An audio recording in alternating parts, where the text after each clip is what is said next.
இன்றைய வசனம் தியானத்தின் தலைப்பு, அவர்களை மனப்பூர்வமாய் சிநேகிப்பேன். ஓசியா 14 அதிகாரம் 4 வசனம். நான் அவர்கள் சீர்கேட்டை குணமாக்குவேன், அவர்களை மனப்பூர்வமாய் சிநேகிப்பேன்.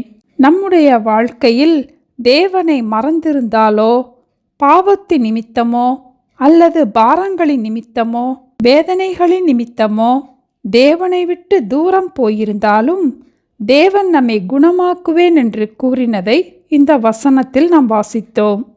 சீர்கேடு என்று தமிழில் கூறுவதை நியூ இன்டர்நேஷனல் வெர்ஷனில் வேவர்ட்னஸ், அதாவது வழி தவறுதல், நியூ லிவிங் டிரான்ஸ்லேஷனில் ஃபெய்த்லெஸ்னஸ், நம்பிக்கை இன்மை என்றும், நியூ கிங் ஜேம்ஸ் வெர்ஷனில் பேக்ஸ்லைடிங், பின்வாங்குதல் என்றும் குறிப்பிடப்பட்டுள்ளது.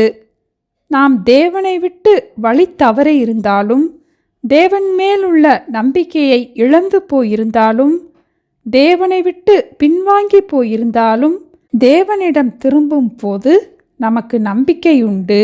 19ஆம் நூற்றாண்டில் தேவனால் மிகவும் வல்லமையாக பயன்படுத்தப்பட்ட சார்ல்ஸ் ஸ்பர்ஜன் என்பவர்கள் இதை குறித்து கூறும்போது, சீர்கேடுகளை தேவன் குற்றம் என்று பார்த்தால் மன்னிப்பேன் என்று கூறியிருப்பார். ஆனால் அதை ஒரு நோயாக பார்த்ததால் குணமாக்குவேன் என்று கூறினார். அவர் நம்முடைய பரம வைத்தியர். என்னால் குணமாக்க முடியும் என்று கூறாமல் குணமாக்குவேன் என்று தேவன் உறுதியாக கூறினார்.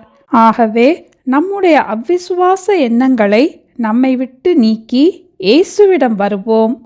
தேவனை விட்டு பின்வாங்குவது ஒரே நாளில் நடக்கும் காரியமல்ல.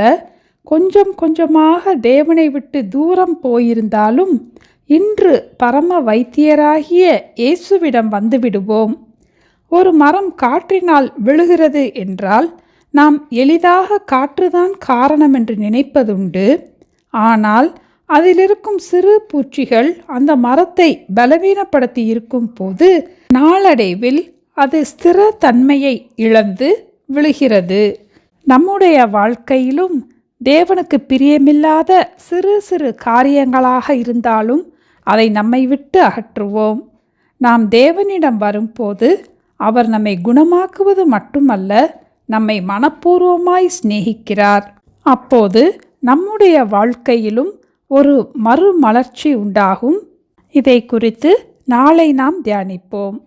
நான் அவர்கள் சீர்கேட்டை குணமாக்குவேன், அவர்களை மனப்பூர்வமாய் சிநேகிப்பேன். ஜெபிப்போமா?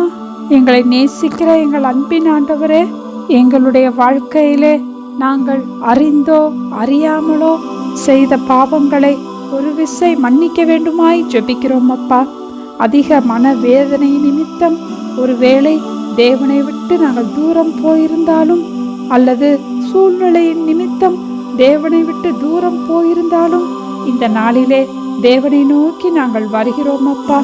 எங்களை ஏற்றுக்கொண்டு எங்களை மனப்பூர்வமாய் சிநேகிக்கிறதற்காக ஸ்தோத்திரம் அப்பா. இம்மட்டும் இந்த மாதத்தை உங்க கிருபையை கொண்டு முடிக்க எங்களுக்கு பலன் தந்ததற்காக ஸ்தோத்திரம் அப்பா.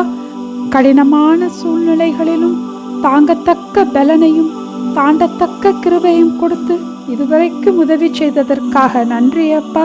புதிய மாதத்தை எங்களுக்கு ஆசீர்வதித்து தர ஜெபிக்கிறோம் அப்பா. எங்களுடைய துக்கங்கள் எல்லாம் சந்தோஷமாக மாற, எங்களுடைய புலம்பலெல்லாம் ஆனந்த களிப்பாய் மாற எங்களுக்கு இரக்கம் செய்ய வேண்டுமாய் இயேசுவின் நாமத்தில் ஜெபிக்கிறோம் பிதாவே. ஆமேன். Thank you. Have a blessed day.